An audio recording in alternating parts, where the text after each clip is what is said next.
محترم ناظرین کرام، اللہ تبارک و تعالیٰ نے ہمیں جو زندگی عطا فرمائی ہے، یہ زندگی اس وجہ سے عطا فرمائی ہے تاکہ ہم دنیا میں رہ کر آخرت کی تیاری کریں، مرنے سے پہلے مرنے کی تیاری کریں اور اپنی اس زندگی کے اندر اللہ تبارک و تعالیٰ کو راضی کریں۔ یہ زندگی ہمیں اللہ تبارک و تعالیٰ نے اس لیے عطا فرمائی ہے، اور وقت کیسے گزر جاتا ہے انسان کو پتہ بھی نہیں چلتا، زندگی کیسے گزر جاتی ہے اس کی خبر بھی نہیں ہوتی ایک انسان کو۔ لیکن بڑے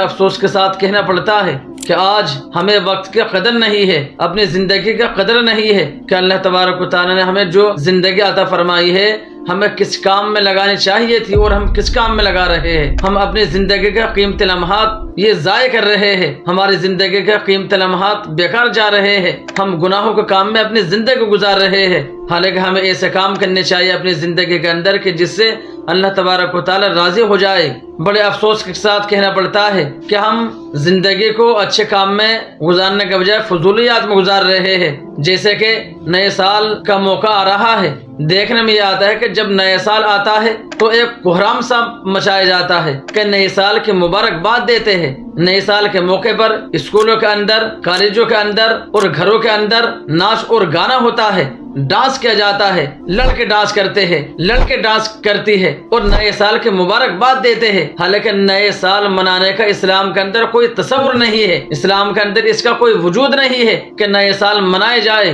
نبی علیہ الصلوۃ والسلام نے کبھی نئے سال نہیں منایا، صحابہ کرام نے کبھی نئے سال نہیں منایا، تابعین نے اور تبع تابعین نے کبھی نئے سال نہیں منایا، کیونکہ اسلام میں نئے سال منانے کا کوئی تصور نہیں ہے۔ لیکن آج کے مسلمان لڑکیاں اور مسلمان لڑکے نئے سال کے موقع پر اپنے گھروں کے اندر پارٹی کرتے ہیں، اسکول کے اندر پارٹی کرتے ہیں اور ایک دوسرے کو مبارکباد دیتے ہیں، وہاں پر ڈانس ہوتا ہے۔ تو اسلام ان تمام چیزوں سے منع کرتا ہے۔ کتنی تعجب کی بات ہے اور کتنے حیرانی کی بات ہے کہ ایک سال گزر گیا، ہماری زندگی کا ایک سال کم ہو گیا اور ہم ڈانس کر رہے ہیں، ہماری زندگی کا ایک سال کم ہو گیا اور ہم گانا بجا رہے ہیں، ہم پارٹی کر رہے ہیں، ہم جشن منا رہے ہیں۔ ارے ایک سال گزر گیا تو یہ سمجھو کہ ہم قبرستان کے قریب ہوتے جا رہے ہیں، ہم اپنی موت کے قریب ہوتے جا رہے ہیں، لیکن ہم خوشی منا رہے ہیں، ہم ڈانس کر رہے ہیں، پارٹی ہو رہی ہے، جشن منایا جا رہا ہے۔ مسلمانوں، میں مسلمان لڑکیوں سے اور مسلمان لڑکوں سے کہنا چاہتا ہوں کہ ہمیں جو سال گزر گیا، لیکن ہماری زندگی کو جو سال باقی ہے اس میں ہمیں ایسے کام کرنے کے جس سے اللہ تعالیٰ راضی ہو جائے، نیک کام کرنے ہیں۔ نبی علیہ الصلوۃ والسلام نے فرمایا کہ اللہ تعالیٰ کے دو نعمتیں ایسی ہیں کہ جس سے اکثر بہت سے انسان دھوکے میں پڑے ہوئے ہیں، ایک ہے صحت کی نعمت اور ایک ہے فراغت کی نعمت۔ جب تک صحت کی نعمت حاصل ہے تو اس وقت تک اس دھوکے میں پڑے ہوئے ہیں کہ ابھی تو صحت ہے، اور اس صحت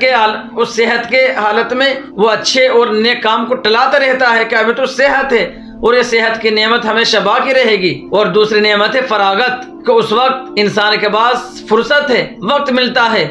اچھے کام کر سکتا ہے، نیک کام کر سکتا ہے، لیکن انسان اچھے اور نیک کاموں کو ٹلاتا رہتا ہے کہ ابھی تو میں جوان ہوں، حالانکہ اس جوانی کے عالم میں وہ اللہ تعالیٰ کی عبادت کر سکتا ہے، ریاضتیں اور مجاہدات کر سکتا ہے، خدمت خلق کر سکتا ہے، اور اللہ تبارک و تعالیٰ کو راضی کرنے کے لیے وہ اپنے نامہ اعمال میں نیکوں کے ڈھیر لگا سکتا ہے۔ لیکن ذہن میں یہ بات بیٹھی ہوئی ہے ابھی تو میں جوان ہوں، نیک کام کرنے کے لیے پوری زندگی پڑی ہے، لیکن ایک وقت ایسا آتا ہے کہ جوانی ختم ہو جاتی ہے، صحت ختم ہو جاتی ہے اور اس کو پتہ بھی نہیں چلتا۔ تو میرے محترم بزرگوں اور دوستوں اور میری اسلامی بہنوں، ہمیں اپنی زندگی کے لمحات کی قدر کرنی چاہیے کہ ہمیں اللہ تبارک و تعالیٰ نے یہ زندگی عطا فرمائی ہے، اس کو اچھے کام میں صرف کرے۔ لہذا اسلام کے اندر یہ نئے سال منانا اور نئے سال کی مبارکباد دینا اس کا کوئی وجود نہیں ہے، اور پارٹی دینا یہ ہمیں نہیں کرنا چاہیے۔